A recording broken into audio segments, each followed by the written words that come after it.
Every night for 7 months, the hospital security guards would find him curled up on the same bench, his thin jacket offering little protection against the bitter cold. Dr. Eliza Chen might have never noticed the boy if not for the ragged backpack. He clutched to his chest like a lifeline, bearing a name that sent chills down her spine the moment she glimpsed it during her late-night rounds. For 12-year-old Marcus Reynolds, the hospital parking lot had become his vigil, his silent protest. Against a world that had taken everything from him, the doctors and nurses whispered about the parking lot boy, some leaving him sandwiches, others calling social services, but none discovering the heartbreaking truth that connected him to the hospital's most mysterious patient, until Dr. Chen uncovered a medical chart that changed everything. What devastating secret was hidden in the name on that backpack that would forever alter both their lives? Dr. Eliza Chen rubbed her tired eyes as she finished her rounds. The night shift at Memorial General always stretched longer than the day, filled with the beeping of monitors and the hushed conversations of worried families. As she walked through the parking lot toward her car, a movement caught her eye. There he was again, the boy with the backpack. Tonight was different. The security guard, Jim, was actually talking to him instead of just shooing him away. "Dr. Chen," Jim called out, motioning her over. "Maybe you can help. Kid won't leave, won't talk. Been out here almost every night for months." The boy couldn't have been more than 12, with hollow cheeks and dark circles under defiant eyes. His clothes were clean but worn thin. It was what he clutched to his chest that stopped her heart. A navy backpack with the name Ethan Reynolds embroidered on the front pocket. Ethan Reynolds, room 418, coma patient, 20 years old, hit-and-run victim, 7 months in intensive care. "What's your name?" she asked gently, kneeling to his eye level. The boy stared at her, silent. "I'm Dr. Chen. I work here." She pointed to the backpack.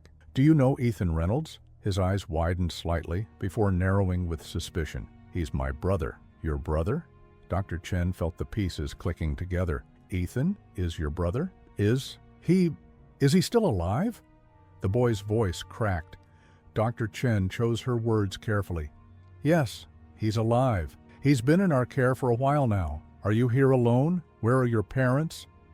"Gone." The single word carried the weight of a tragedy. "I'm Marcus Reynolds." Jim shifted uncomfortably. "Doc, hospital policy." "I know," she interrupted. "Marcus, it's very cold tonight. Why don't you come inside? We can talk about your brother." Marcus clutched the backpack tighter. "They won't let me see him. I tried before. Said I'm too young, need an adult. Foster mom doesn't care enough to come." Foster mom, another piece of the puzzle. "I need to be here," Marcus continued. "I promised him." Dr. Chen made a decision that would later be questioned by the hospital. "Ethics committee. Come with me, Marcus. I'll take you to see Ethan." The boy's face transformed, hope breaking through like sunrise after the longest night. As they walked through the hospital corridors, Dr. Chen's mind raced through Ethan's chart. No family contacts listed. Emergency contact was a Mrs. Deborah. Wells, relationship undefined. 7 months ago, Ethan had been brought in with severe head trauma and internal injuries, multiple surgeries, minimal brain activity. Prognosis, uncertain. And for 7 months, his little brother had kept vigil outside. "How do you get here every night?" she asked. "Bus after school. Last one back leaves at midnight." Marcus spoke matter-of-factly, as if his devotion were the most natural thing in the world. They stopped outside room 418. "Marcus, your brother is very sick. He has tubes helping him breathe and eat. He doesn't look like you remember?" Marcus nodded solemnly. "I know what comas are. I've been researching at the library."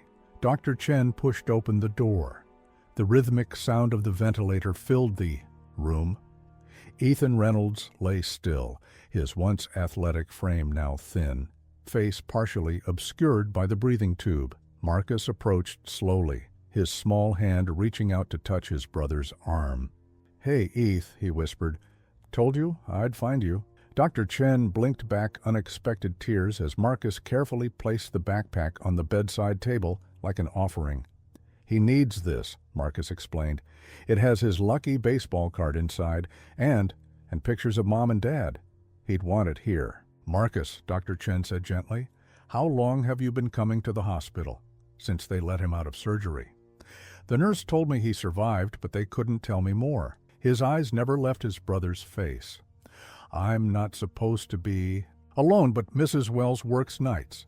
She doesn't notice I'm gone. Dr. Chen made another decision. You can stay tonight. I'll make arrangements. As she left to call social services, Dr. Chen glanced back to see Marcus pulling a worn book from the backpack, opening it to a marked page. His small voice carried into the hallway as he began to read to his unconscious brother, continuing a vigil that had never truly been interrupted. Dr. Chen sat in the hospital's break room at 2 a.m., staring at her computer screen. The social worker on call wouldn't arrive until morning, leaving her with the immediate dilemma of what to do with Marcus. Against protocol, she'd allowed him to stay by his brother's bedside, telling the night nurse it was a special circumstance. Now she was digging through Ethan Reynolds' medical records, searching for answers.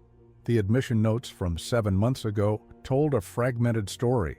Ethan Reynolds, 20, brought in by ambulance after being struck by a vehicle that fled the scene. No identification initially. Severe traumatic brain injury, multiple fractures, internal bleeding, emergency surgery. The words critical condition appeared throughout the first week's notes. A week later, someone had added, Ms. Deborah Wells identified patient as Ethan Reynolds, her foster son.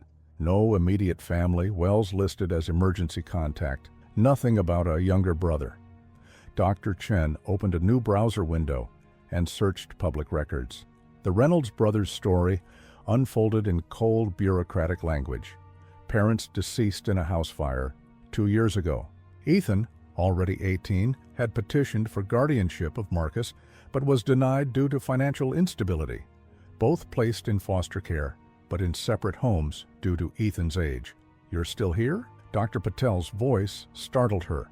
Night shift, she replied without looking up. That's not your patient in 418. He peered over her shoulder. The coma case? What's your interest? Dr. Chen hesitated. His 12-year-old brother has been sleeping on a bench outside the hospital for months. Dr. Patel's expression shifted from curiosity to concern. Eliza, whatever you're thinking, don't. Call social services and let them handle it. I did, she said. But there's more to this. The boy's been essentially homeless, coming here every night while his foster parent works. He's been outside in all weather, just trying to be near his brother.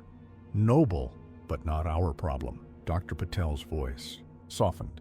You know how this works. We treat the patient, not their family circumstances. What if it affects the patient's treatment? Ethan has minimal brain activity, but family presence can make a difference. Marcus could be therapeutic, Dr. Patel sighed. The ethics committee will shut this down the moment they hear about it, and they'll question your judgment for getting involved. His warning wasn't unfounded. Dr. Chen had been reprimanded once before for becoming too attached to a pediatric cancer patient. But this felt different. I'm just trying to understand the situation, she said. Your shift ended an hour ago. Go home.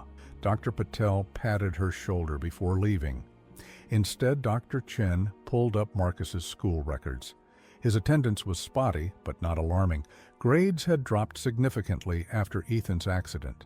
Multiple teacher notes expressed concern about his withdrawn behavior and occasional fatigue in class. One counselor had written, possible signs of depression related to brother's accident, refuses to discuss. The hospital door badge records showed Marcus had attempted to visit Ethan 3 times in the first month after the accident. Each time he'd been turned away for being unaccompanied by an adult.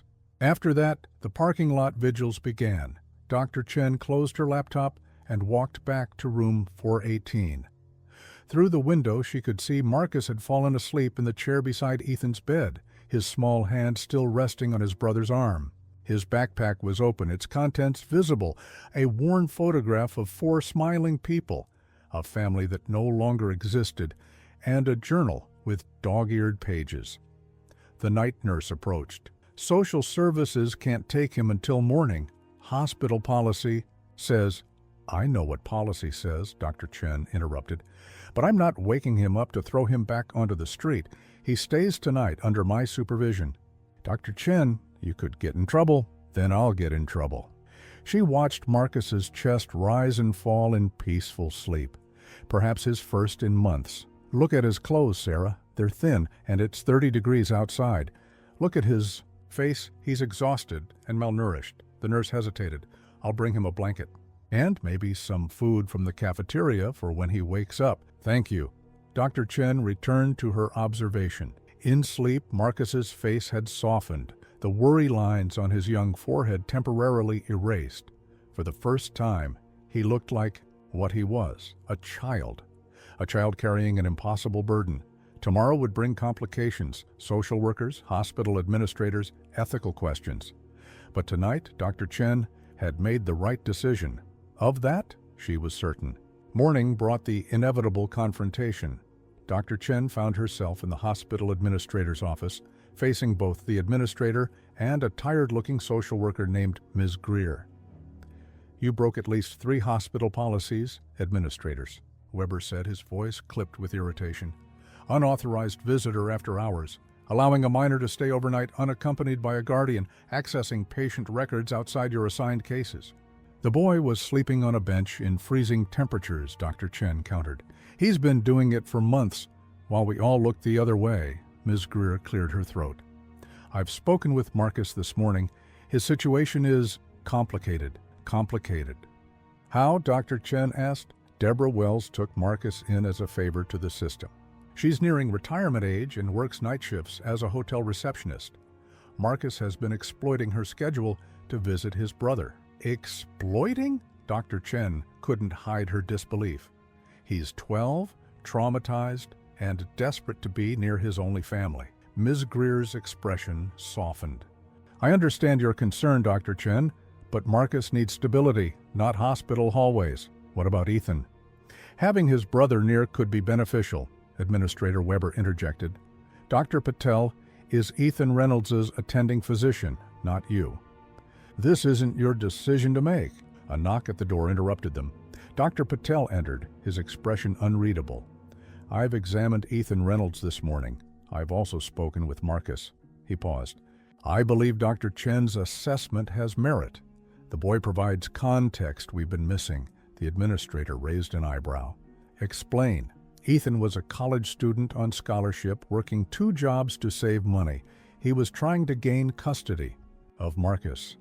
The night of the accident, he was coming from a late shift, having just filed the custody paperwork earlier that day. The room fell silent. Dr. Chen felt her throat tighten. Marcus has been carrying that paperwork in his backpack, Dr. Patel continued, along with all their important documents. He believes if he stays close enough, long enough, Ethan will wake up and they can be a family again. Ms. Greer sighed. I've contacted Mrs. Wells. She admits she didn't realize Marcus was leaving at night.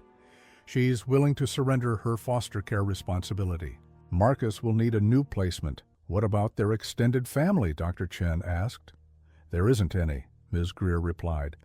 Their mother was an only child whose parents are deceased. Their father's family is unknown.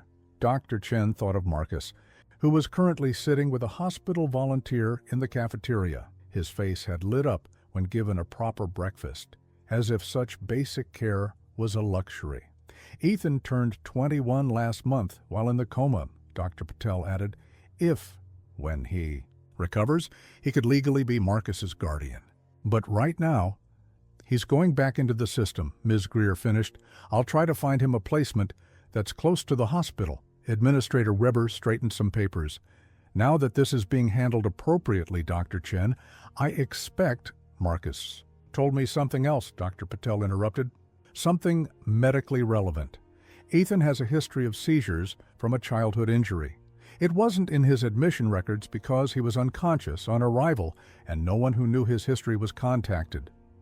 Dr. Chen understood the implication immediately.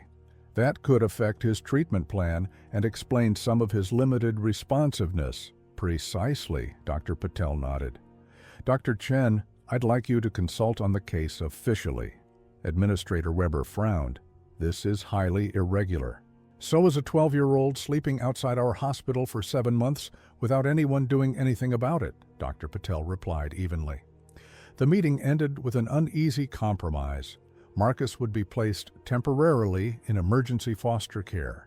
Dr. Chen would be allowed limited involvement in Ethan's case, and Marcus would be permitted scheduled visits with his brother. Dr. Chen found Marcus in the hospital garden, staring at the frozen fountain. "Are they going to take me away from him again?" he asked, without looking at her. "You'll be placed in a new foster home," she said honestly. "But I've arranged for you to have regular visits with Ethan." Marcus turned to her, his eyes both old and young at once. "He's all I have left." "I know." She sat beside him on the cold bench. "Tell me about him." And Marcus did. How Ethan had taught him to ride a bike and throw a baseball. How after their parents died, Ethan had promised they'd always be together. How on the night of the accident, Ethan had called Marcus to tell him he'd filed the custody papers, his last words before the line went dead. Dr. Chen realized that for 7 months, Marcus had been keeping both promises. Ethan's to never leave him, and his own to never give up on his brother. The Harris's home was clean, warm, and smelled of cinnamon. Marcus sat at their kitchen table, pushing food around his plate while Mrs. Harris chatted nervously about school and activities. His new temporary foster parents were kind enough, the sort of couple who had raised their own children and now opened their home to kids in need. But Marcus had stopped investing in temporary things 7 months ago. "You're not hungry?" Mrs. Harris asked.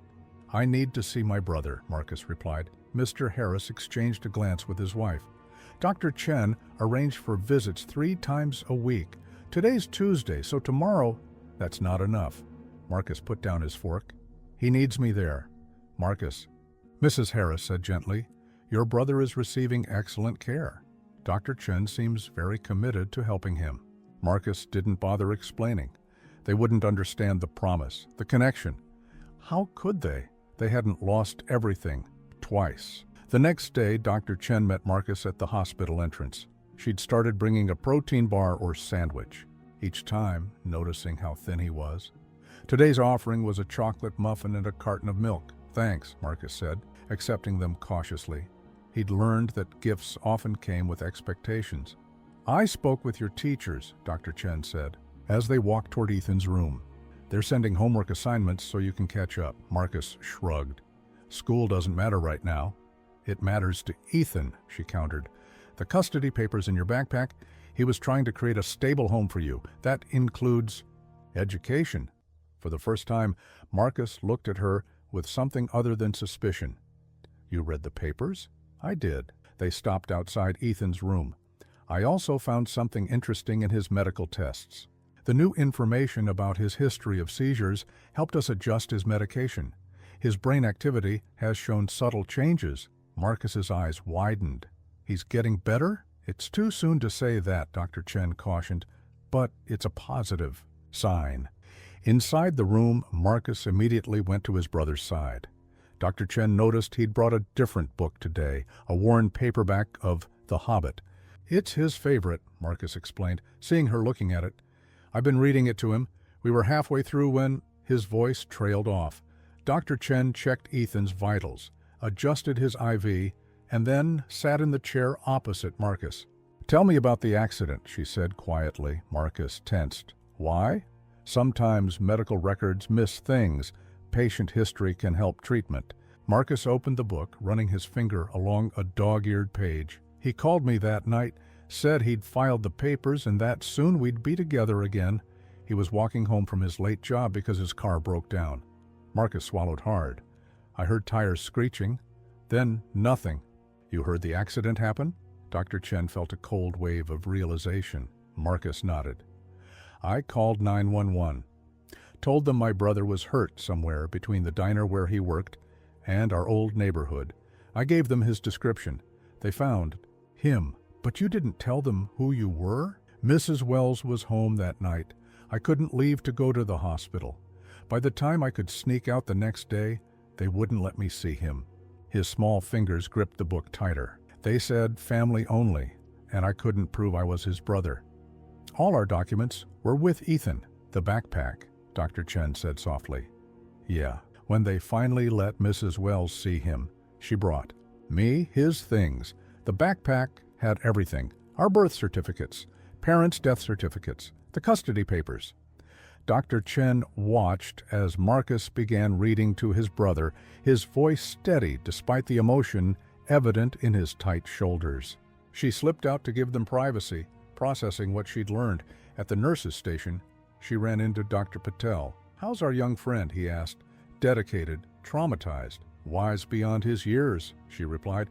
"He actually heard the accident happen over the phone." Dr. Patel winced. "That explains his fixation." "It's not fixation, it's devotion," Dr. Chen corrected. "And I'm concerned about his health. He's thin, pale. The Harrises say he barely eats. I think he's been neglecting himself for months." "Unfortunately, that's outside our purview." "Is it?" Dr. Chen challenged. "If Marcus gets sick, what happens to Ethan? That boy is the only advocate his brother has." Later, as visiting hours ended, Dr. Chen walked Marcus to the hospital entrance where Mrs. Harris was waiting. "He moved his finger today," Marcus said suddenly.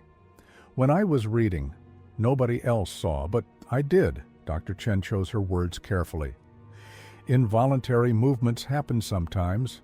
"It wasn't involuntary," Marcus insisted. "It was when I got to his favorite part. He's still in there, Dr. Chen. He's listening." As she watched them drive away, Dr. Chen made a mental note to check the neural monitoring logs. She didn't want to encourage false hope, but she also couldn't discount the possibility. Sometimes family members noticed subtle changes that machines missed, and sometimes a brother's faith was the strongest medicine of all. The first sign that something was wrong came when Marcus didn't show up for his scheduled visit. The Harrises called the hospital, concerned that Marcus had left for school that morning but never arrived. Dr. Chen felt a familiar knot of worry. Form in her stomach. He might have gone back to his old habits, she told Dr. Patel, checking the parking lot. But Marcus wasn't on his usual bench.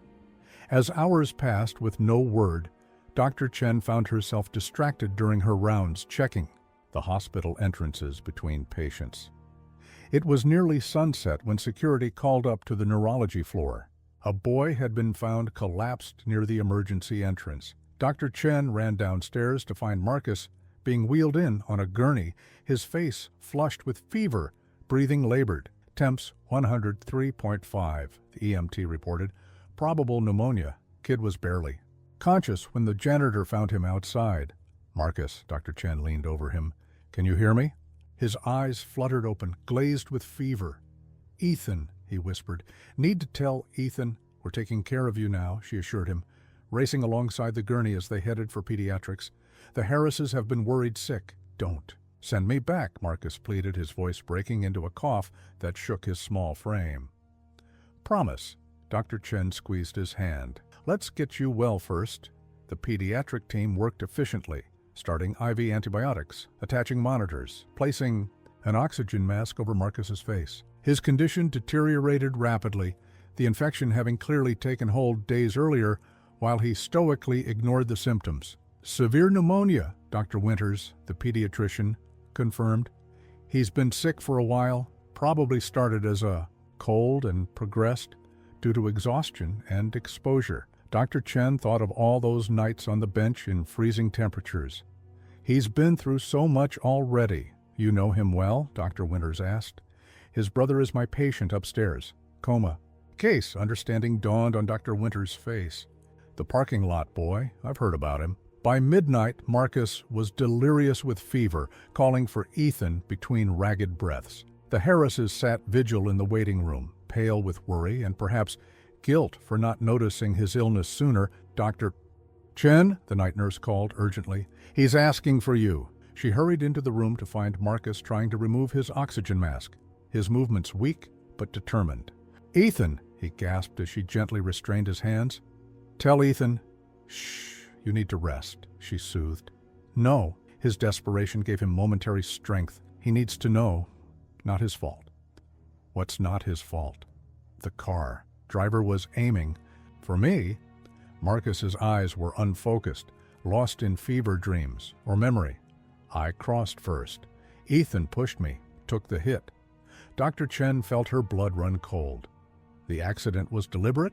Dad's business partner, Marcus mumbled, his energy fading.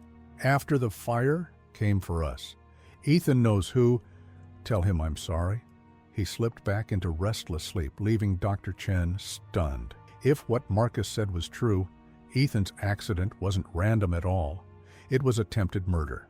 The next morning, Dr. Chen found herself in yet another tense meeting with hospital administration, but this time advocating for something unprecedented. Absolutely not, Administrator Weber said firmly. We cannot place a pediatric patient in the neurology ward. It violates every protocol we have. Marcus's condition is stabilizing, but he's deeply distressed about being separated from his brother.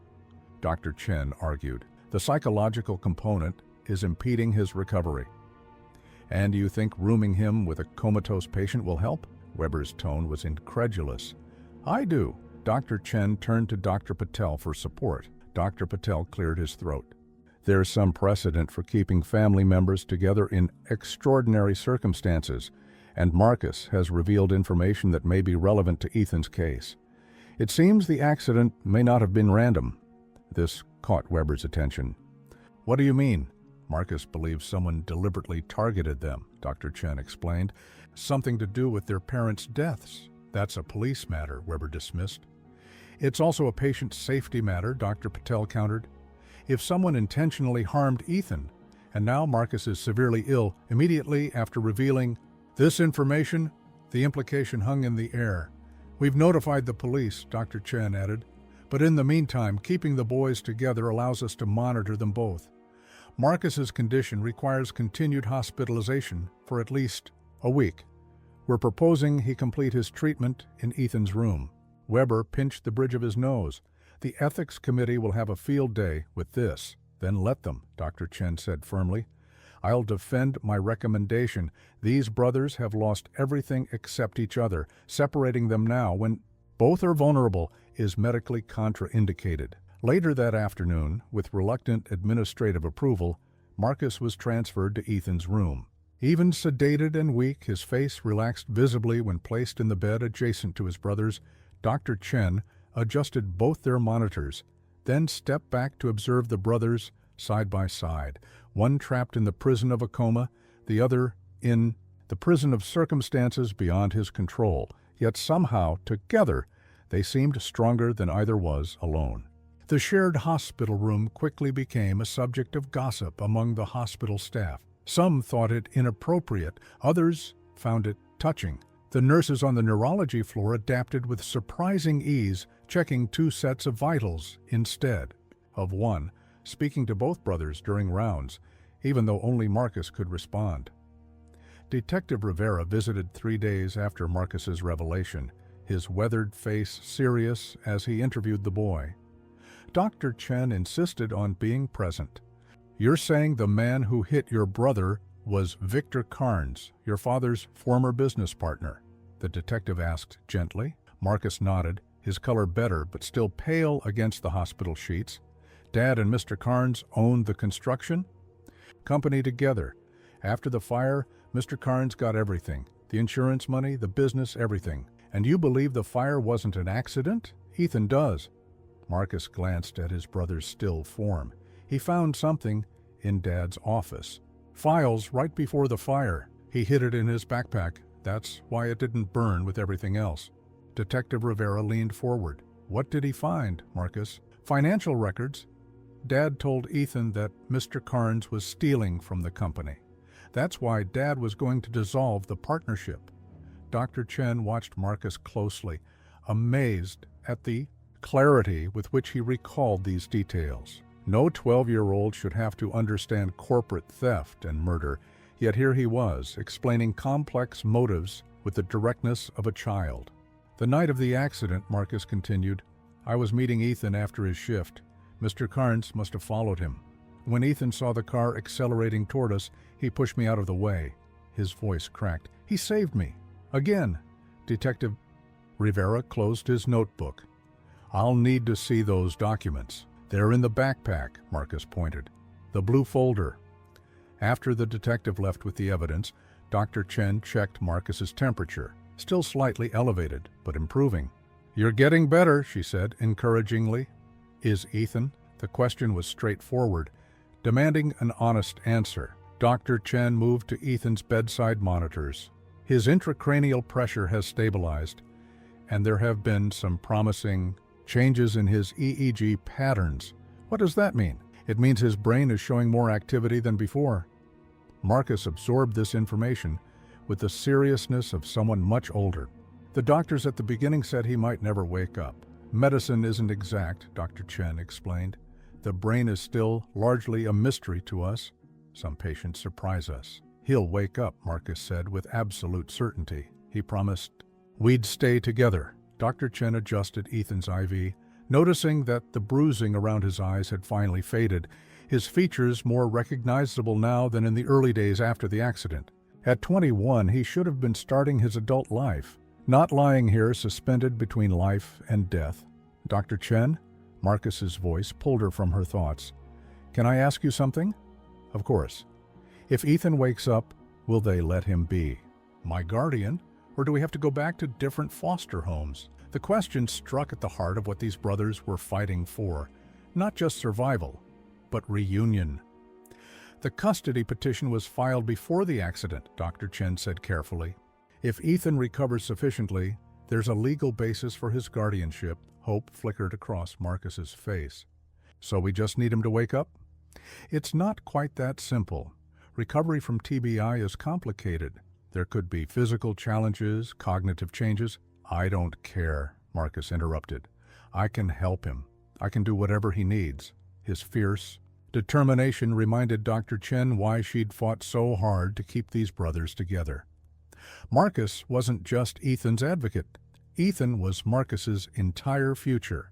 Later that evening, Dr. Patel stopped by during rounds. "How are our brothers doing?" "Marcus is responding well to antibiotics. Fever's down to 100.1, Dr. Chen reported. Ethan's latest EEG shows increased activity during Marcus's reading sessions. Dr. Patel raised an eyebrow. "You're tracking response patterns to the reading?" "It was a hunch," she admitted. "Marcus insists Ethan responds to him, especially during their favorite book.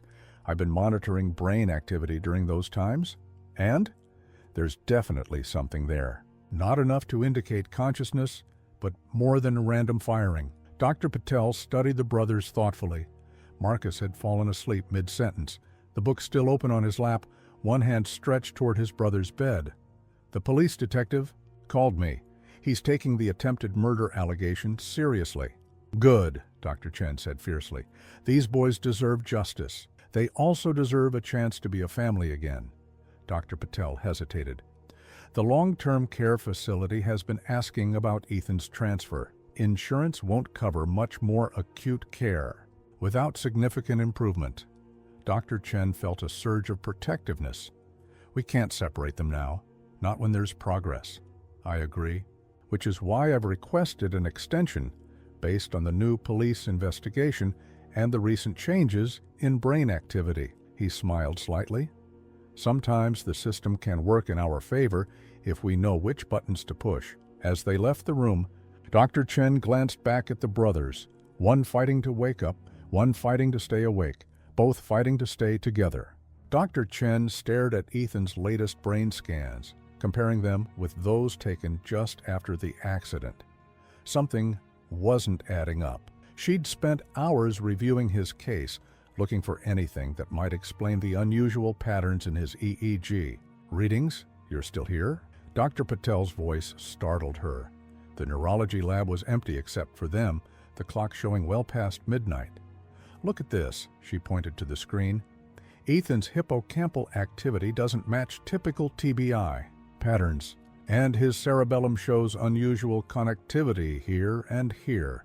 Dr. Patel studied the images. "Interesting, almost reminiscent of post-seizure patterns." "Exactly." Dr. Chen pulled up another file. "His childhood seizure history that Marcus mentioned. I finally got the records from his pediatrician. He had a seizure disorder following a high fever when he was 4, but it resolved by age 10. No incidents since." Until now, Dr. Patel murmured. What if he's not just comatose, Dr. Chen suggested. What if he's trapped in a prolonged post-ictal state, complicated by the TBI? Dr. Patel considered this. It's possible.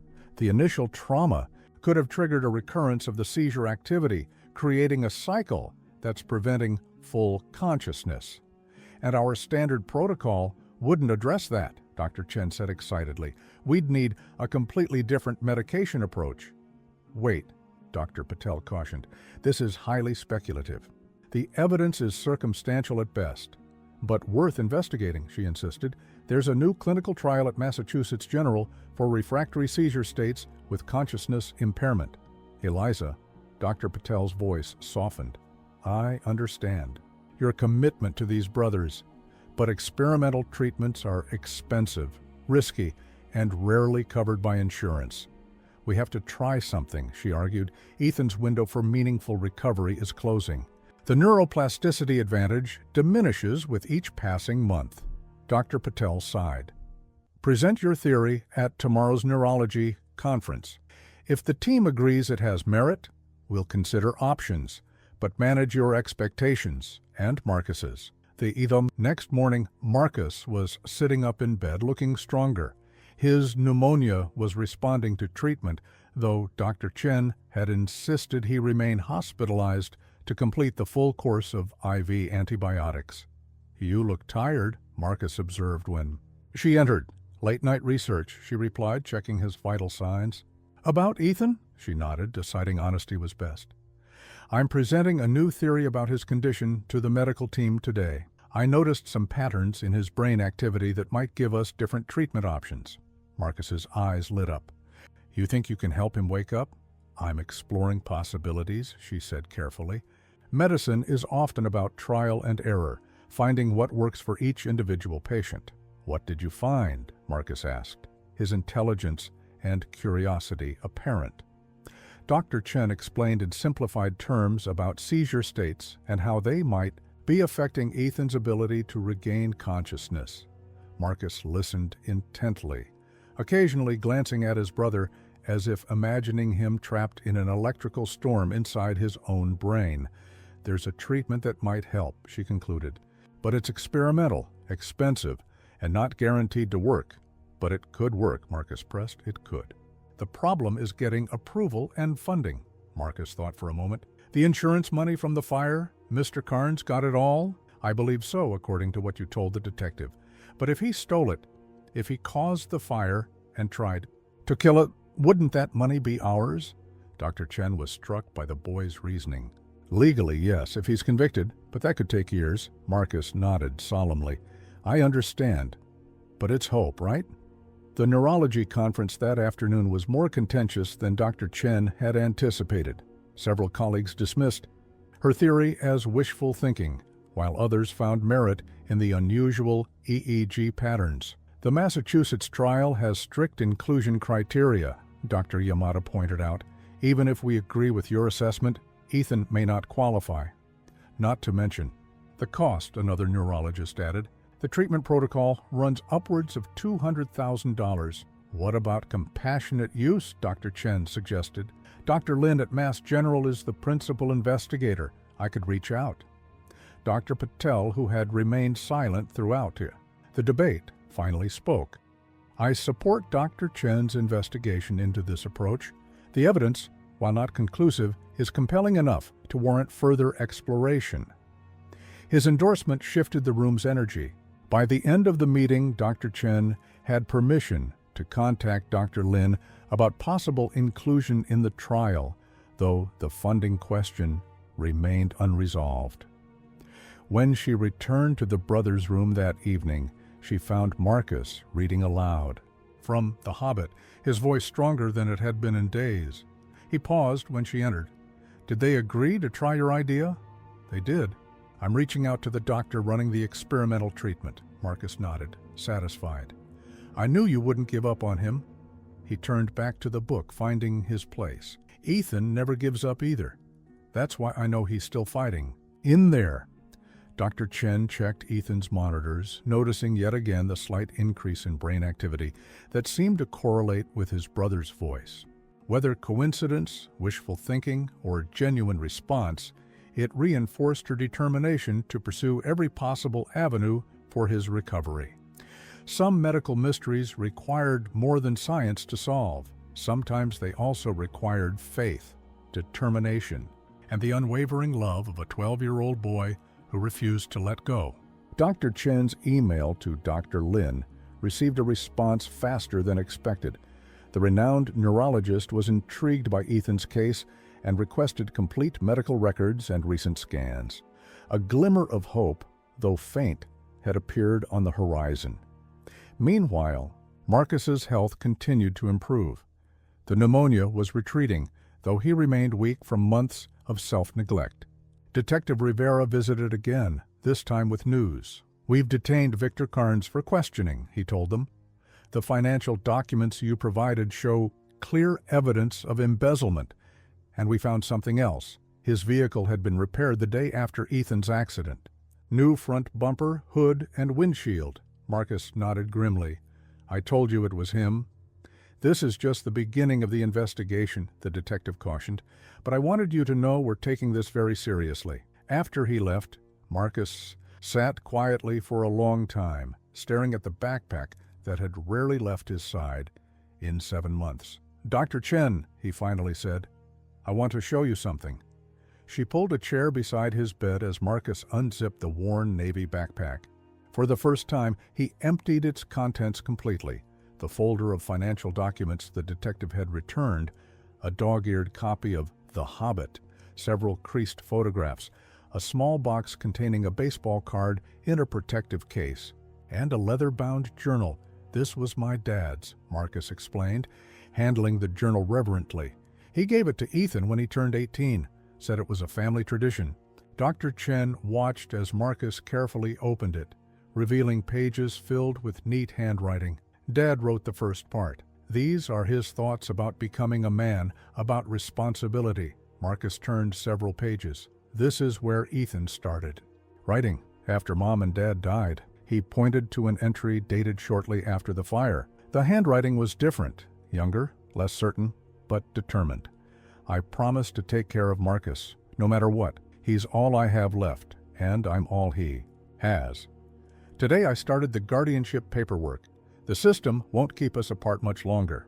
Marcus turned more pages, showing Dr. Chen entries that chronicled Ethan's struggles, working 2 jobs while attending college, fighting the bureaucracy of family court, saving every penny for a stable home where Marcus could join him. "The last entry was the night of the accident," Marcus said softly, turning to the final written page. "He wrote this before his shift at the diner." Dr. Chen read the words that Ethan had penned hours before his life changed forever.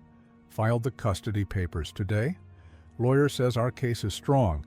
I've proven financial stability, maintained a 3.7 GPA while working, and secured a 2-bedroom apartment near Marcus's school. Meeting M tonight to tell him the good news. 6 months of separation is about to end.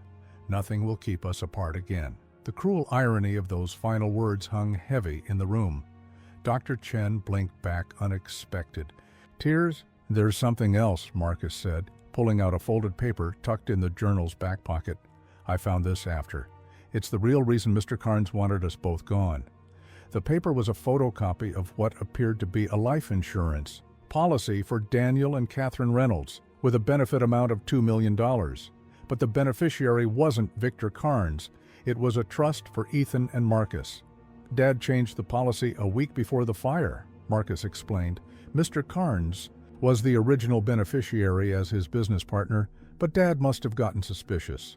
The new policy never got filed with the insurance company because the fire happened first," Dr. Chen finished, understanding blooming. "So Carnes collected the money instead." $2 million, Marcus said quietly. "That's what our parents' lives were worth to him." Dr. Chen carefully examined the document. "Have you shown this to Detective Rivera?" Marcus shook his head. "I was saving it, in case we needed leverage." His strategic thinking shocked her. This child had been carrying not just the emotional burden of his family's destruction, but also the evidence that could bring justice, biding his time, waiting for the right moment. "Marcus," she said gently, "this is important evidence. It establishes motive for both the fire and Ethan's accident." "I know," he replied, "but it's also our future. If that money is rightfully ours, it could pay for Ethan's treatment. The one you said insurance won't cover." The calculation in his young voice broke her heart. No child should have to think about funding medical care with the insurance money from their murdered parents. "We should give this to Detective Rivera," she said firmly. "Justice comes first. The money. We'll figure something out for Ethan's treatment." Marcus considered this, then nodded slowly. Ethan would say the same thing. He carefully repacked the backpack, lingering over each item as if performing a ritual. "These are all we have left of our old life. Every important thing managed to fit in one backpack." Dr. Chen thought about all the backpack represented, not just documents and mementos, but identity, family history, evidence of crimes, and now perhaps the key to Ethan's recovery. All protected by a boy who understood their value beyond his years. "Sometimes," she said softly, "the most important things can't be measured by size." Marcus zipped the backpack closed, his decision made. "Call Detective Rivera. Tell him I have one more piece of evidence to share." The hospital boardroom felt cavernous, with only 5 people seated at the massive table. Dr. Chen and Dr. Patel faced the hospital's legal counsel, financial director, and Administrator Weber. The topic, Ethan Reynolds' continued care. "Massachusetts.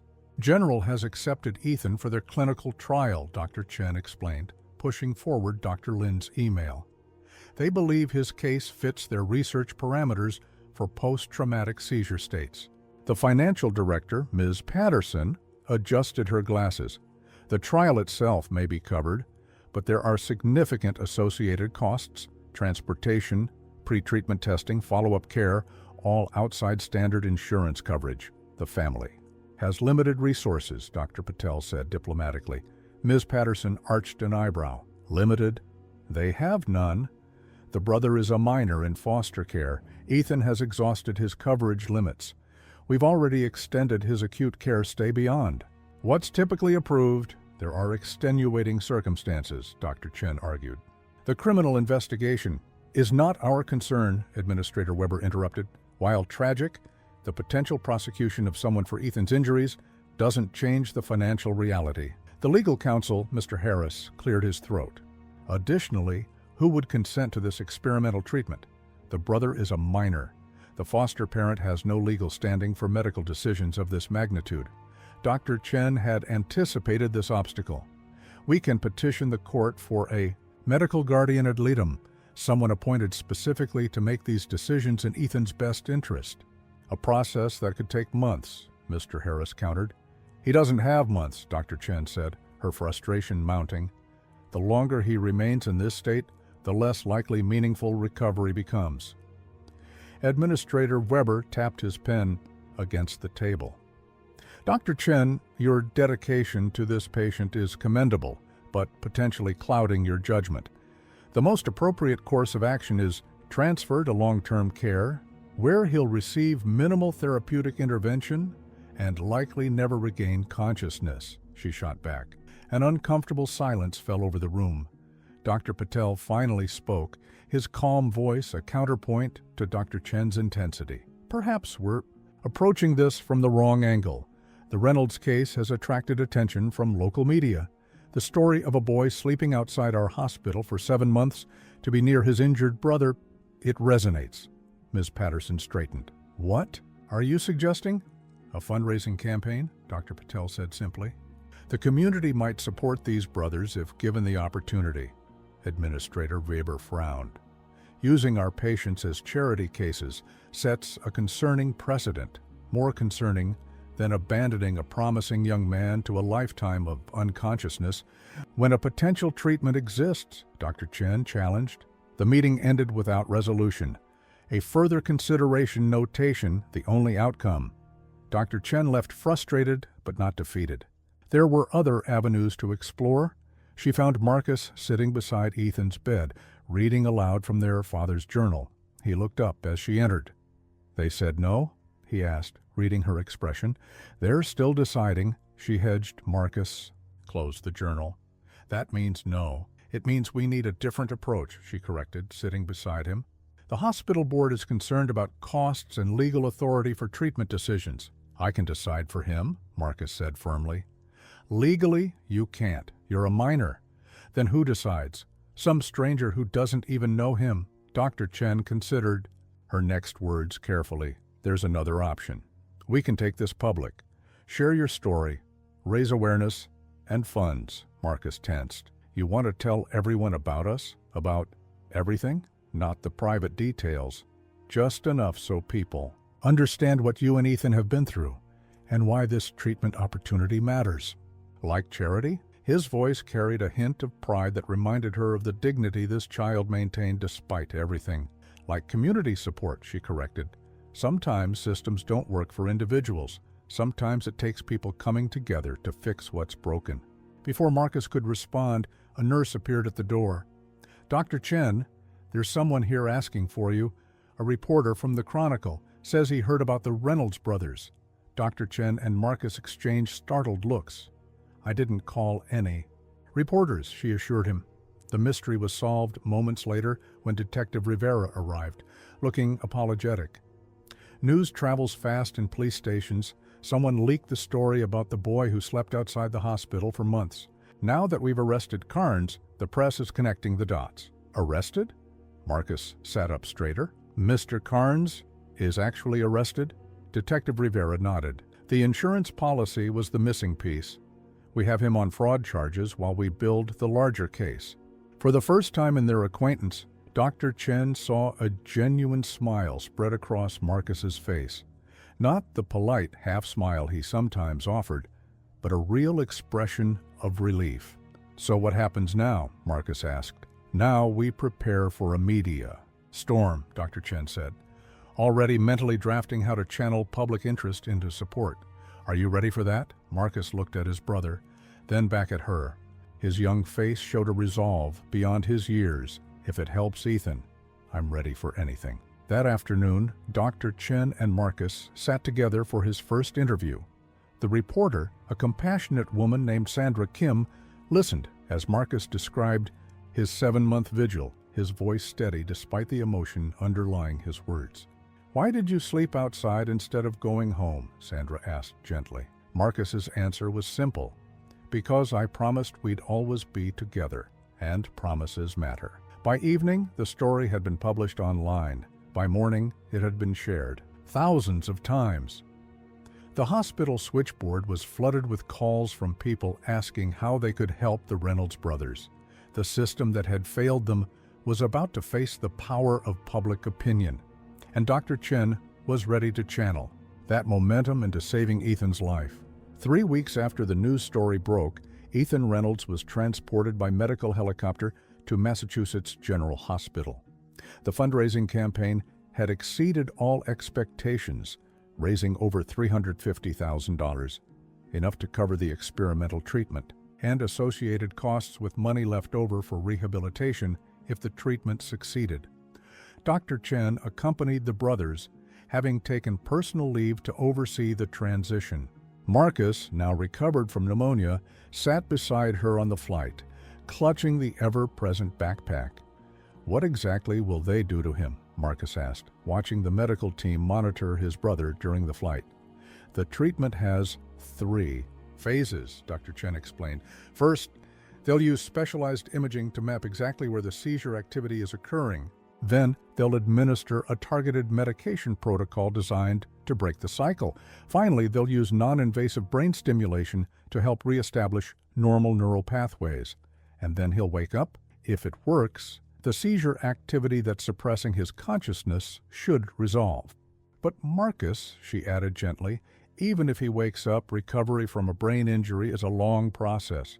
He might be different than you remember." Marcus nodded solemnly. "I know. I've been reading about TBI recovery. Some people have personality changes, memory problems, physical challenges." His maturity continually surprised her.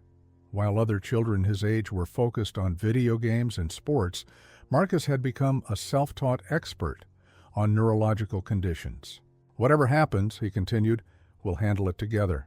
Dr. Lin met them at the hospital helipad, a tall woman with kind eyes behind stylish glasses. "Dr. Chen, a pleasure to meet in person, and you must be Marcus." She bent slightly to shake his hand. "Your brother is very lucky to have you as his advocate." Marcus assessed her carefully before responding. "Are you going to make him better?" Dr. Lin didn't offer false reassurance. "I'm going to try my very best. The treatment has shown promising results in similar cases, but each brain injury is unique." The next morning, Ethan underwent hours of advanced imaging.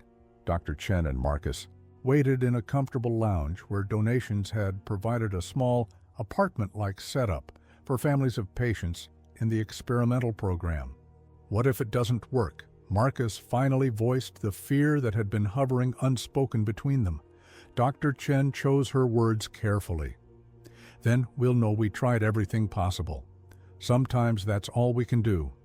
Everything possible. But they'll send him to a long-term care facility?" "Yes, but you'd still be able to visit him." Marcus stared out the window at the Boston skyline. "That's not enough." Before she could respond, Dr. Lin entered with a tablet in hand.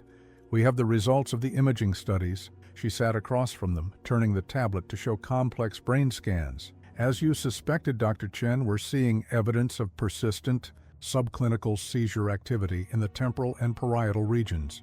It's creating an inhibitory effect on the reticular activating system, essentially locking Ethan's brain in a suspended state." "Can you fix it?" Marcus asked directly. "We believe we can disrupt the pattern," Dr. Lin replied. "The medication protocol will begin tomorrow morning. We'll need to monitor him closely for the first 72 hours as his brain chemistry adjusts." Later that night, Marcus sat beside Ethan's hospital bed, reading aloud from The Hobbit, as he had every night for months. Dr. Chen watched from the doorway, struck by the tableau they created, one brother steadfastly narrating adventures while the other lay silent, their connection transcending consciousness. "You should get some sleep," she told Marcus when he reached the end of a chapter. "Tomorrow's a big day." "I will, just one more chapter." He glanced up at her. "Did you know this was the last thing we were doing before the accident? I was at the foster home, and Ethan would call me every night to read this book. We were exactly at this chapter when it happened. The significance wasn't lost on her." "Is that why you keep reading it to him?" Marcus nodded. "I want him to know we can pick up where we left off, that nothing important has changed." Though everything had changed, she thought, but didn't say. The first day of treatment brought immediate monitoring equipment, IV medications, and a team of specialists checking Ethan's responses hourly. Marcus watched everything with unwavering attention, asking informed questions that impressed even the veteran nurses. By evening, the EEG was already showing subtle changes. Dr. Lin seemed cautiously optimistic. "The abnormal patterns are beginning to attenuate. It's early but encouraging." On the second day, they added the non-invasive brain stimulation, a cap-like device with electrodes that delivered targeted current to specific regions of Ethan's brain. Marcus initially found it alarming, but after Dr. Lin explained the process in detail, he relaxed. "It doesn't hurt him," she assured him. "It's gentle stimulation to help his neurons remember their proper firing patterns." Throughout the treatment, Marcus maintained his ritual of reading to Ethan. Dr. Chen noticed the medical staff working around these sessions rather than interrupting them, a tacit acknowledgement of their therapeutic value. On the third day, during the afternoon reading session, one of the monitors began chiming differently. A nurse hurried in, checked the readings, and immediately paged Dr. Lin. "What's happening?" Marcus asked, fear edging his voice. Dr. Chen examined the monitor. "His brain activity is changing." "Is that bad?" Before she could answer, Dr. Lin arrived, quickly assessing the readings. Her expression revealed nothing as she performed a brief examination, checking Ethan's pupillary responses and testing various reflexes. Then she stepped back, a smile spreading across her face. "It's what we hoped for. The seizure pattern is breaking. His brain is attempting to reestablish normal consciousness cycles. He's waking up? Marcus stood, the book forgotten in his lap. Not yet, Dr. Lin cautioned. But for the first time in 7 months, his brain is trying to. Hope was a dangerous thing. Dr. Chen had witnessed it countless times throughout her career. Families clinging to the smallest improvements, interpreting every twitch or change in vitals as the miracle they desperately sought. She had cautioned Marcus against too much optimism, but the boy's faith was unshakable. His brain is fighting, he would say whenever she urged restraint. Ethan never gives up. The 4th day of treatment brought the first major setback. Dr. Chen was awakened at 3 a.m. by an urgent call from the night nurse. Ethan was experiencing seizures, not the subclinical activity they'd been treating, but full tonic-clonic convulsions that required immediate intervention. By the time she reached the unit, the crisis team had stabilized him, but the atmosphere was tense. Dr. Lin was reviewing the EEG data, her expression grave. "What happened?" Dr. Chen asked.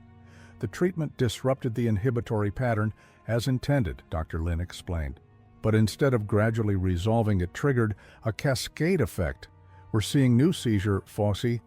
Marcus arrived moments later, having been briefly removed from the room during the emergency. His face was pale, eyes wide with fear. "Is he dying?" "No," Dr. Lin assured him quickly, "but we've encountered a complication. The medication protocol has triggered an unexpected response." "You said you could help him," Marcus's voice cracked. "You promised?" "I said I would try," Dr. Lin corrected gently, "and we are trying. But medicine isn't exact, especially with brain injuries." Marcus turned to Dr. Chen, his expression betrayed. "You said this would work." "I said it might work," she reminded him softly. "There are never guarantees." He backed away from both doctors, his small frame rigid with anger and fear. "This is my fault. I pushed for this. Now he's worse." Before either could respond, Marcus bolted from the room. Dr. Chen moved to follow, but a nurse stopped her. "Let him be. Security will keep him from leaving the building. Sometimes kids need space." Dr. Chen nodded reluctantly, turning her attention back to Ethan. "What's the plan now?" "We need to modify the protocol," Dr. Lin said. "Reduce the stimulation parameters and add an anti-convulsant buffer. It will slow the process, but should prevent further seizures."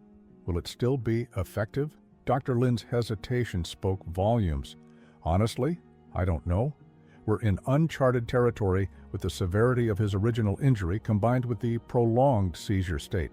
Later that morning, Dr. Chen found Marcus in the hospital's small chapel, sitting alone in the dim light. She sat beside him in silence, respecting his need to process. "I read that seizures can cause more brain damage," he finally said. "Is that true?" "Extended seizures can," she acknowledged, but the team responded quickly. The additional risk was minimal. "But it could happen again." "Yes, that's why they're adjusting the treatment." Marcus stared at his hands. "I shouldn't have pushed for this. We should have left him alone." Is that what Ethan would want? To be left alone in a permanent, unconscious state? "No," Marcus admitted. "He'd want to fight. But I don't want him to suffer." "Pain and suffering aren't the same for someone in his condition," Dr. Chen explained. "The seizure looks distressing to us, but Ethan isn't experiencing it the way we would." Marcus absorbed this information, then asked the question that had clearly been tormenting him. "What if he dies because of this treatment?" The directness of his question demanded equal honesty. "That's a very small possibility. But without treatment, his chances of any meaningful recovery are virtually zero. So it's a risk worth taking? Only you can decide that. You know him best." Marcus was quiet for a long time before responding. He would take the risk. Ethan always said that nothing worth having comes without risk. When they returned to the unit, they found unexpected visitors, Sandra Kim, the reporter who had first shared their story, and her cameraman. "I'm sorry to intrude," Sandra said, "but the public has donated generously to Ethan's treatment. They're invested in his journey. I was hoping for an update." Dr. Chen felt a surge of protectiveness. Now isn't a good time. There have been complications. Sandra's expression softened with genuine concern. I'm sorry to hear that, but complications are part of the story too. People should understand the reality of what you're all facing. Marcus, who had been silent, suddenly spoke up. You can interview me. Both women looked at him in surprise. Are you sure? Dr. Chen asked. Marcus nodded. People helped us when we needed it. They deserve to know what's happening, even the hard parts. The interview took place in a small conference room. Marcus spoke with remarkable composure about the treatment, the seizure, and the uncertain path ahead. We're not giving up, he told Sandra. Ethan wouldn't give up on me, so I won't give up on him. When asked about the possibility of failure, Marcus's answer revealed wisdom beyond his years. Even if he doesn't wake up, at least we tried everything. That matters. Trying matters. As the interview concluded, Sandra mentioned that a local news program was planning a segment on the Reynolds Brothers Fund, which had continued to grow even after meeting its initial goal. People are touched by your dedication, she told Marcus. Many want to help with Ethan's long-term care, whatever happens. The financial concern that had lingered in the background suddenly eased. Whatever the outcome, resources would be available for Ethan's needs. That evening, as Marcus resumed his reading ritual, Dr. Chen noticed subtle changes in his approach. His voice was softer, more nurturing. Between paragraphs, he would pause to explain things to Ethan, as if guiding him through the confusion he might be experiencing. It's okay if you're scared, he whispered when he thought Dr. Chen couldn't hear. I'm a little scared too, but we're doing this together, just like we promised. The story of the Reynolds brothers transcended local interest, spreading across social media and national news outlets. What began as a human interest piece about a boy sleeping outside a hospital evolved into a narrative that touched on universal themes: devotion, perseverance, the bond between siblings, and the fight against seemingly insurmountable odds. Letters and cards arrived daily at Massachusetts General, addressed simply to the Reynolds brothers. Children sent drawings of what they imagined the brothers' reunion would look like. Adults shared stories of their own siblings, their own losses, their own battles with the healthcare system. Dr. Chen marveled at the outpouring of support. I've never seen anything quite like this, she told Dr. Lin as they sorted through another delivery of mail in Ethan's room. Something about their story has really resonated. People need hope, Dr. Lin replied simply, and they need to believe in the power of love to overcome tragedy. Marcus, initially uncomfortable with the attention, had grown to appreciate the community that had formed around them. He read every letter, responding to many with the help of a hospital volunteer who came each afternoon. This one's from a girl in Florida, he told Dr. Chen, holding up a carefully decorated card. Her brother has epilepsy. She says our story helped her understand why his brain sometimes works differently. The modified treatment protocol continued without further seizure activity. Day 7 brought subtle improvements in Ethan's neurological responses. His pupil reactivity increased, and he occasionally displayed a slight grimace when subjected to pain stimulus tests, minor responses that nonetheless indicated higher brain function. It's working, Marcus declared, his faith unshaken despite the setback days earlier. Dr. Lin was more measured in her assessment. We're seeing promising signs, but the path to consciousness is complex. We need to prepare for a marathon, not a sprint. The fundraising effort, meanwhile, had taken on a life of its own. A local radio station organized a benefit concert. A community college near the brothers' hometown established a scholarship in their name.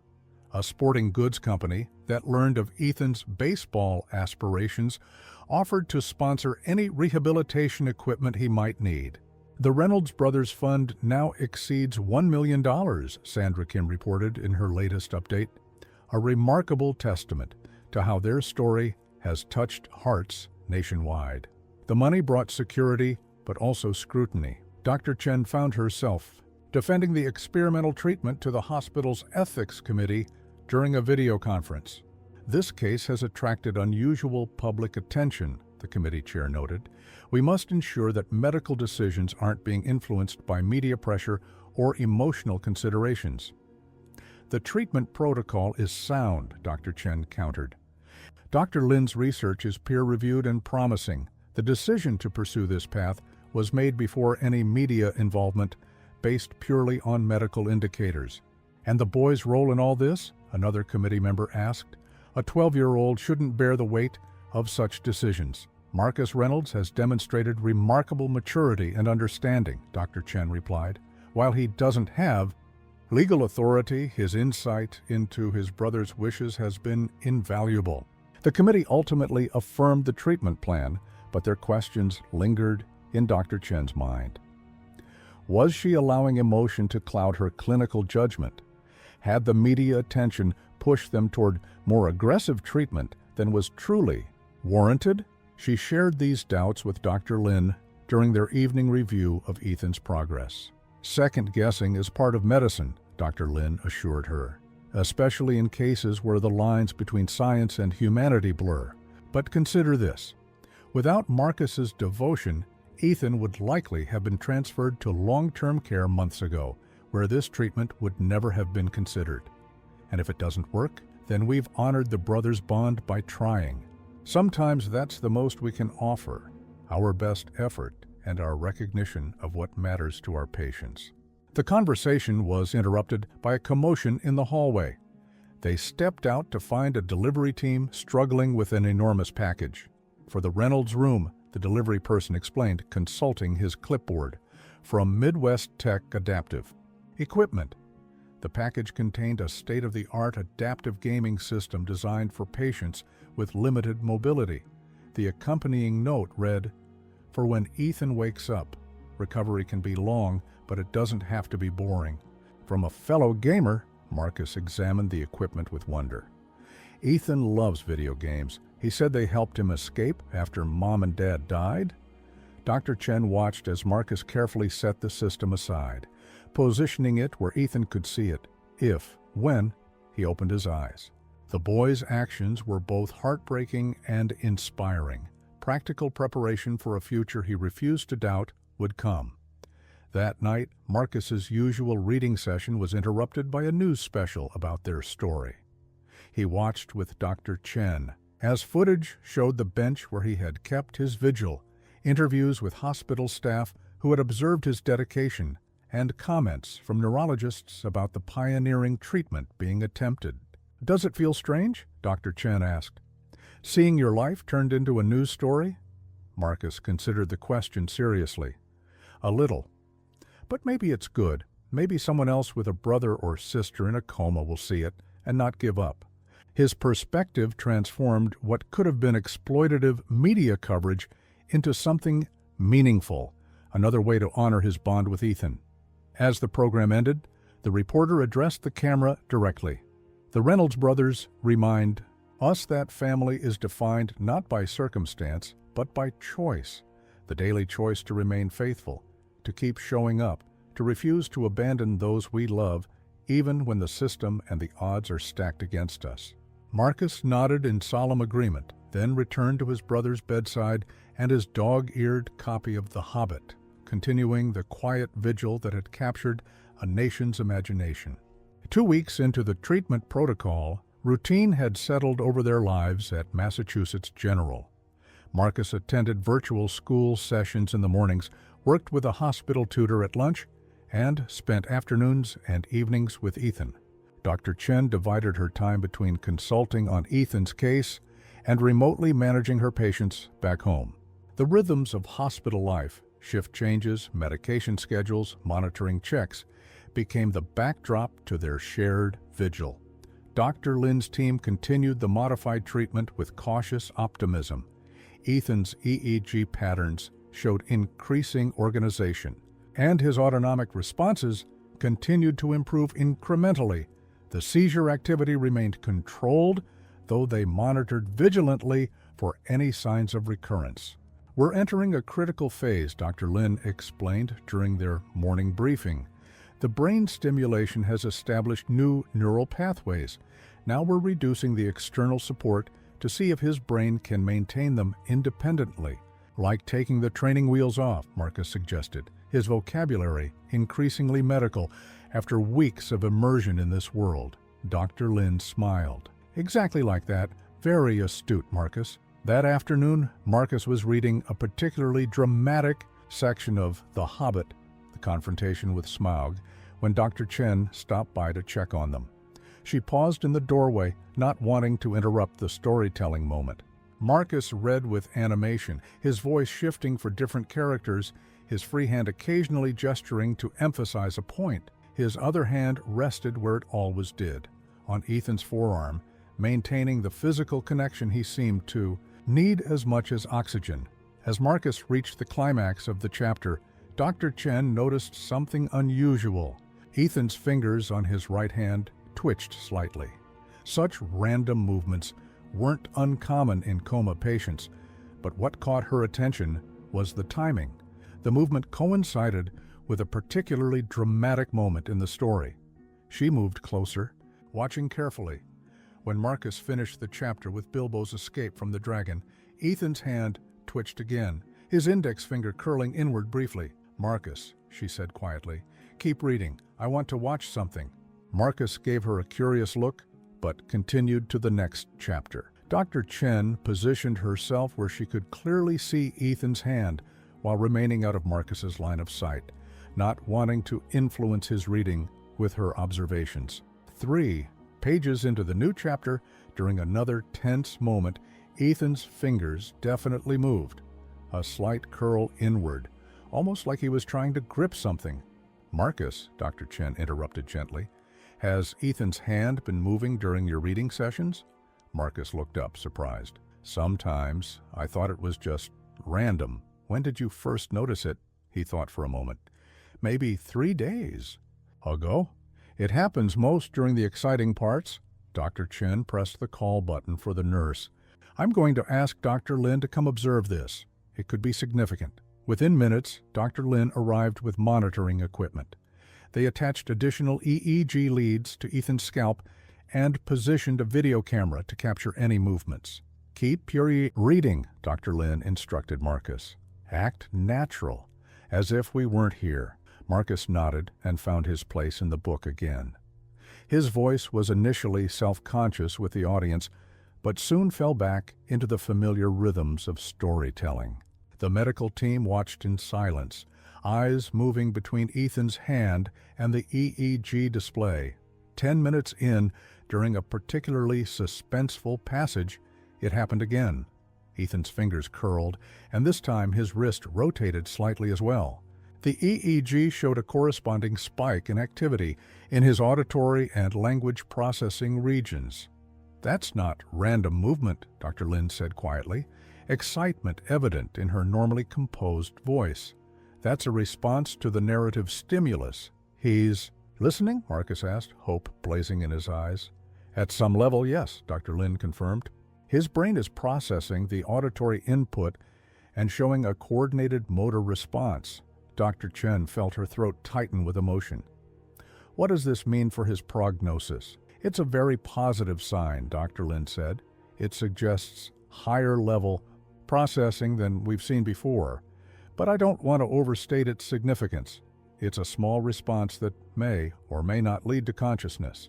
Marcus, however, had already drawn his own conclusion. "He's coming back," he said with absolute certainty.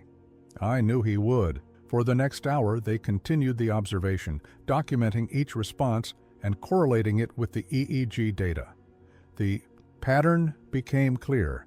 Ethan responded most consistently to emotional peaks in the narrative and to changes in Marcus's voice inflection. "It's remarkable," Dr. Lin told Dr. Chen privately, while Marcus took a short break. "The connection between them is facilitating neural pathways that our medical interventions alone couldn't access. It's as if Marcus's voice is creating a roadmap back to consciousness." "So what's our next step?" Dr. Chen asked. "We'll modify the protocol to incorporate more structured auditory stimulation, music therapy, familiar voices, emotionally significant content, and we'll continue the medical treatment that's supporting his brain's recovery." When Marcus returned, Dr. Lin explained the new approach. Your reading sessions are doing more good than we realized. They're now officially part of Ethan's treatment plan. Marcus beamed with pride. I told you he could hear me. You did, Dr. Chen acknowledged. And you were right. That evening, Marcus read with renewed purpose, stopping occasionally to address Ethan directly. That was your favorite part coming up. Or, remember when we acted this scene out in the backyard? Dr. Chen watched from the hallway, not wanting to intrude on their moment. For the first time since she'd met the Reynolds brothers, she allowed herself to believe that this story might have a happy ending after all. Not just the comfort of having tried everything possible, but the joy of actual success. The road ahead remained long and uncertain, but today they had witnessed something precious. A moment of connection, bridging the chasm between consciousness and its absence, between one brother and another, between medical science and the immeasurable power of love. Detective Rivera arrived in Boston 3 weeks into Ethan's treatment, bringing news that couldn't wait for their return home. Dr. Chen met him in the hospital cafeteria, giving Marcus time with the music therapist who had joined Ethan's care. Team, Victor Carnes confessed, Rivera said without preamble, sliding a manila folder across the table. To everything, the embezzlement, the fire, the hit and run. The district attorney is charging him with 2 counts of first-degree murder for the parents, attempted murder for Ethan, and a host of financial crimes. Dr. Chen felt a weight lift from her shoulders. So it's over. The criminal case is proceeding, Rivera nodded. But there's more. Carnes had a partner, the insurance adjuster who processed the claim after the fire. That's how he got the money so quickly. And there's evidence they'd been planning this for over a year. Does Marcus know any of this? No. I wanted to speak. With you first. The boy's been through enough trauma. I'm not sure how much detail he needs right now. Dr. Chen considered this. He deserves to know justice is being served, but you're right. The specifics can wait until Ethan's situation is more stable. How is he doing? The news coverage suggests progress. There's been improvement, she confirmed. Real, measurable improvement. Whether it will lead to full consciousness is still uncertain, but there's legitimate hope now. After Detective Rivera left, Dr. Chen found Marcus sitting beside Ethan's bed, their father's journal open on his lap. The music therapist had gone, leaving the brothers alone with a playlist of songs that had been meaningful in their shared past. That was Ethan's favorite band in high school, Marcus explained, indicating the soft rock playing through a speaker. He said the lyrics helped him process stuff after Mom and Dad died. Dr. Chen pulled up a chair. Detective Rivera was just here. He brought news about the investigation. Marcus straightened, suddenly alert. Did they arrest Mr. Carnes? Yes. And he confessed to everything. The fire, the accident, all of it. Marcus absorbed this, his expression a complex mixture of relief and renewed grief. So we were right. He killed Mom and Dad for the money. Yes. I'm so sorry, Marcus. He was quiet for a long moment, then asked, Will I have to testify in court? Detective Rivera said, They have enough evidence without putting you through that. Marcus nodded, returning his attention to the journal. I've been reading Dad's entries to Ethan about when we were little, before everything went wrong.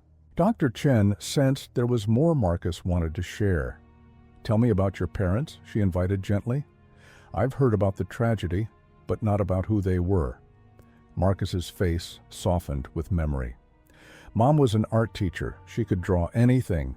Dad built things, houses, furniture. They met in college and got married right after. Dad said it was love at first sight. As All My Days by Alexei Murdoch played softly in the background, Marcus began sharing stories she'd never heard before. Family camping trips where Ethan taught him to fish, Christmases spent volunteering at homeless shelters, the treehouse their father had built that became the brothers' sanctuary after the fire. Mom got sick first, Marcus revealed. Cancer. She fought for 2 years, but it was everywhere by the end. Dad held it together for us, made sure everything seemed normal, even though nothing was. Dr. Chen listened, understanding that this unburdening was part of Marcus's healing process. The boy who had seemed so adult, so controlled, was allowing himself to remember being simply a child in a loving family. After Mom died, Dad threw himself into the business. That's when he discovered what Mr. Carnes was doing, stealing from their clients, falsifying documents. Dad confronted him, said they needed to make it right. That was brave of him, Dr. Chen noted. Dad was always brave, Marcus said simply. Ethan is like him that way, always doing the right thing no matter what. He continued his narrative, explaining how their father had begun documenting the evidence against his partner, planning to go to the authorities. The fire happened the night before he was going to the police. We always thought it was suspicious, but couldn't prove anything. Where were you that night? Dr. Chen asked. Ethan was at a study group. I was home with Dad. Marcus's voice grew quieter. I woke up to him yelling for me to get out. The smoke was everywhere. He got me to the window, helped me onto the porch roof. Then he went back for something. I think the evidence files. That's the last time I saw him. Dr. Chen reached for his hand, offering silent support as he continued. Ethan came home to find fire trucks everywhere, and me sitting in an ambulance. He was only 18, but he immediately took charge. Told everyone he was going to take care of me, and he tried to get custody. Marcus nodded. The court said he was too young, didn't have enough money or stability, but he never stopped trying. He worked those 2 jobs, kept his grades up for his scholarship, visited me every chance he got. He promised we'd be together again. The music shifted to a gentler melody. Marcus closed the journal and placed it on Ethan's chest, his hand resting protectively over it. That's why I know he'll come back, he said with quiet certainty. Ethan keeps his promises. Dr. Chen understood then that Marcus's faith wasn't blind optimism or childish denial. It was based on a lifetime of evidence that his brother would move heaven and earth to keep them together. Dr. Chen? Marcus looked up at her, vulnerability showing through his usual composure. When Ethan wakes up, will he remember everything? About Mom and Dad, about us, about the accident? Memory after brain injury is unpredictable, she answered. Honestly, some patients remember everything. Others have gaps. We won't know until he wakes up. If he doesn't remember, Marcus said thoughtfully, I'll help him. I've been keeping everything safe for him. All the memories, all the important stuff. He patted the ever-present backpack. That's what brothers do. We hold things for each other until we can carry them ourselves again. The 1-month mark of Ethan's experimental treatment arrived with a cautious optimism that permeated the medical team. The seizure activity had resolved completely. Brainstem reflexes had normalized. Ethan had begun showing more consistent responses to auditory stimulation, especially Marcus's voice. Today we're going to attempt a medication reduction, Dr. Lin explained during morning rounds. We'll gradually decrease the sedatives that have been keeping him stable and see how his brain responds. Could he wake up today? Marcus asked. The hope in his voice both inspiring and heartbreaking. It's not like in the movies, Dr. Lin said gently. Emergence from a prolonged, unconscious state is usually gradual, small signs of awareness that build over days or weeks. Marcus nodded, having learned enough about brain injuries to understand the reality. But it's starting. We hope so, Dr. Lin confirmed. The signs are encouraging. Throughout the day, the medical team reduced Ethan's medications in carefully. Calculated increments monitoring for any adverse reactions. By evening, they had decreased the dosage by 30% without complications. Dr. Chen stayed late, sharing dinner with Marcus in Ethan's room, a routine they had established during their weeks at Massachusetts General. The boy ate distractedly, his attention constantly shifting to his brother, watching for any change. Try to get some rest, Dr. Chen advised as she prepared to leave for the night. Tomorrow might bring more changes and you'll want to be alert. I'm not tired, Marcus insisted, though the shadows under his eyes suggested otherwise. Just a short nap then, she compromised. I'll ask the nurse to wake you if there's any change. Marcus reluctantly agreed, settling onto the recliner that had become his bed. Dr. Chen dimmed the lights and slipped out, knowing he would likely be reading to Ethan again within the hour, unable to step away from his vigil for long. She was awakened at 3:17 a.m. by her phone. The night nurse's voice was controlled, but urgent. "Dr. Chen, you need to come to Ethan's room. There's been a change." Her heart pounding, she rushed to the hospital, mentally preparing for both best and worst case scenarios. When she arrived at Ethan's room, she found a team of medical staff gathered around his bed. Marcus stood slightly apart, his expression a mixture of fear and hope. "What happened?" she asked Dr. Lin, who was examining Ethan's pupils with a penlight. "Increased autonomic activity about 30 minutes ago," Dr. Lin reported, followed by eye-opening and what appears to be visual tracking. Dr. Chen moved closer, observing as Dr. Lin moved the light slowly from left to right. Ethan's eyes, open for the first time in 8 months, followed the movement. "Ethan," Dr. Lin spoke clearly, "can you blink if you can hear me?" After a moment that stretched into eternity, Ethan's eyelids closed and opened again. A deliberate, unmistakable blink. Marcus made a small, choked sound. "He's awake?" "He's showing signs of consciousness," Dr. Lin corrected carefully, "but we need to assess the level of awareness and function." Over the next hour, they conducted a series of simple tests. Ethan could blink on command. He seemed to track movement consistently. When asked to squeeze a hand if he could understand, his fingers twitched. Not a full squeeze, but a clear attempt. "This is extremely promising," Dr. Lin told them. "But I want to manage expectations. He's showing minimal consciousness, which is an important milestone, but full awareness and communication may still be a long process." Marcus seemed untroubled by these cautions. "Can I talk to him?" Dr. Lin nodded. Familiar voices are very helpful at this stage. The medical team stepped back, creating space for Marcus to approach his brother. Dr. Chen felt her throat tighten as the boy leaned close to Ethan's face, speaking with remarkable composure. "Hey, Eth, it's me, Marcus. You're in a hospital in Boston. You had an accident, but you're getting better now." His voice was clear, free of the tearful emotion that might have overwhelmed an adult in the same situation. "I've been waiting for you to wake up. I knew you would." Ethan's eyes fixed on his brother's face, the first sign of recognition they had observed.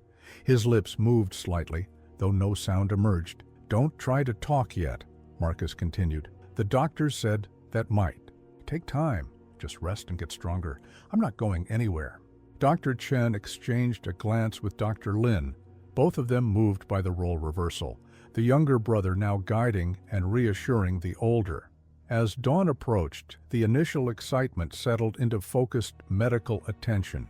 Dr. Lin ordered a comprehensive neurological assessment, including new brain scans to evaluate the structural changes that had occurred during treatment. "His Glasgow Coma Scale score has improved from 6 to 11, she reported during the morning assessment. "That's a significant positive change. He's demonstrating purposeful movement, visual tracking, and response to commands." "What does that mean for his prognosis?" Dr. Chen asked. "It's still too early to make long-term predictions, but he's clearly emerged from the coma state into a higher level of consciousness. The next phase will focus on assessing and supporting cognitive and motor recovery." Throughout the day, Ethan drifted between periods of apparent awareness and sleep, a normal pattern for patients emerging from prolonged unconsciousness. During his wakeful periods, his responses grew slightly stronger. By afternoon, he could turn his head toward sounds and squeeze a hand weakly on command. Marcus remained at his side, endlessly patient, repeating simple information about where they were and what had happened. The medical staff marveled at his intuitive understanding of what his brother needed, information provided in small, digestible pieces, frequent reassurance, and the constant reminder that he wasn't alone. That evening, as Dr. Chen was checking Ethan's vital signs, she witnessed a moment she would never forget. Marcus was showing Ethan their father's journal, explaining its significance. When Ethan's hand moved deliberately toward the book, his fingers brushed the cover in what was clearly an intentional gesture. "He remembers," Marcus said, looking up at Dr. Chen with shining eyes. "I told you he would." Then, as they watched in astonishment, Ethan's lips moved again. This time, with tremendous effort, A hoarse whisper emerged. Mark East. A single word, his brother's name, the first he had spoken in 8 months. Marcus's composure finally broke. Tears streamed down his face as he gently took his brother's hand. I'm here, Ethan. I've always been here. 3 weeks after Ethan's first word, Dr. Chen stood in the doorway of the rehabilitation unit, watching the brothers navigate their new reality. Ethan sat in a wheelchair, his movements still limited, but improving daily. Marcus walked beside him, patiently demonstrating an exercise the physical therapist had taught them. Like this, Marcus encouraged, slowly bending and straightening his fingers. The therapist said it helps rebuild the pathways in your brain. Ethan concentrated, his face showing the effort as he mimicked the movement.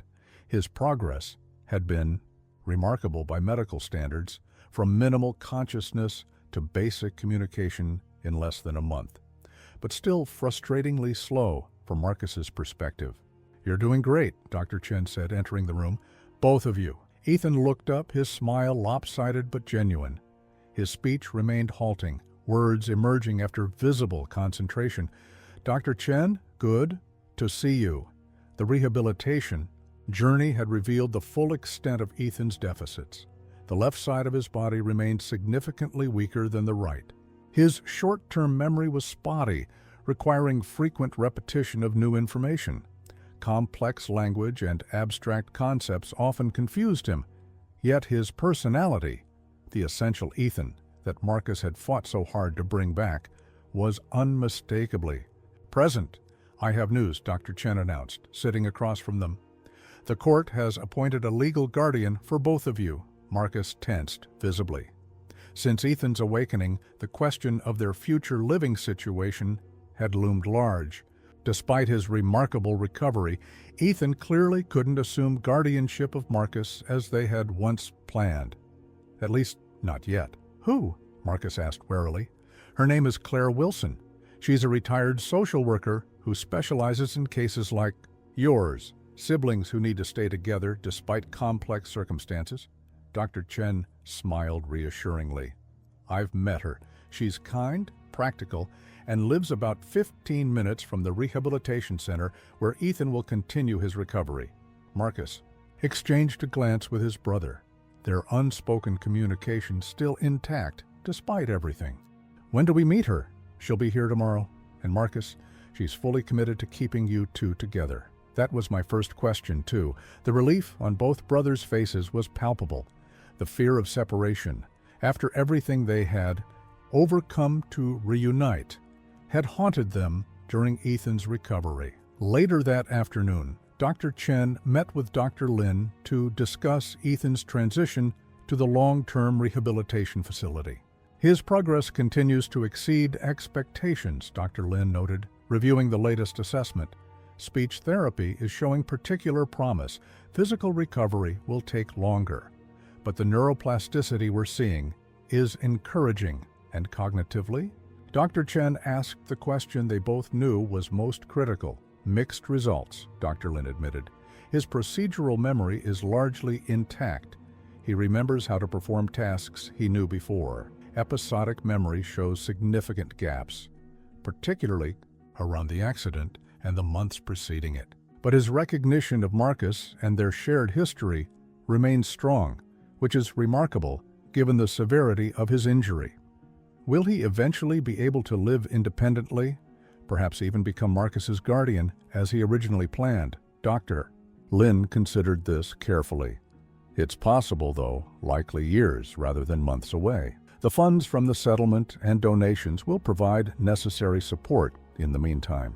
The insurance fraud investigation had led to the recovery of most of the money Victor Carnes had stolen, which would now be placed in a trust for the brothers. Combined with the donations, their financial future was secure. One less worry as they faced the challenges ahead. The next day, Claire Wilson arrived exactly as scheduled. In her 60s, with silver hair and kind eyes behind stylish glasses, she immediately put the brothers at ease with her straightforward manner. I've read your files, she told them, but that only tells me the facts, not who you are. So I'd like to hear from you. What matters most to you both going forward? Staying together, Marcus answered without hesitation, and helping Ethan get better. Ethan nodded in agreement, adding slowly, and Marcus needs normal life, school, friends. Claire smiled. That's a good start. I have a 3-bedroom house with a wheelchair-accessible main floor. There's a good school district, and the rehabilitation center is nearby. How does that sound? The brothers exchanged another of their communicative glances before Marcus spoke. When can we move in? The transition happened gradually over the following week. Dr. Chen helped coordinate Ethan's medical needs, ensuring continuity of care between Massachusetts General and the rehabilitation center closer to Claire's home. Marcus packed their few belongings, primarily the contents of the backpack that had started their journey, now supplemented with cards, gifts, and medical equipment. On their final day in Boston, Sandra Kim came for one last interview. The story of the Reynolds brothers had captivated the public for months. Their journey from tragedy to reunion deserved a proper conclusion. What comes next for you both? She asked. Ethan, who had been practicing this answer with his speech therapist, responded carefully. One day at a time. Marcus and I, together. That's what matters, Marcus added. Ethan's going to keep getting better. I'm going back to regular school. We have a new home with Ms. Claire. And Dr. Chen? Sandra turned to her. What role will you play going forward? Dr. Chen looked at the brothers who had changed. Her understanding of medicine, family, and perseverance. I'll be consulting on Ethan's care, but more importantly, I'll be their friend. Some patients become part of your life in ways you never expect. As they prepared to leave the hospital, that had been their home for nearly 2 months, Dr. Chen watched Marcus carefully pack the Navy backpack that had started it all. The worn fabric had been cleaned but still showed the marks of its journey, just like the brothers themselves, bearing scars but unbowed. Ready?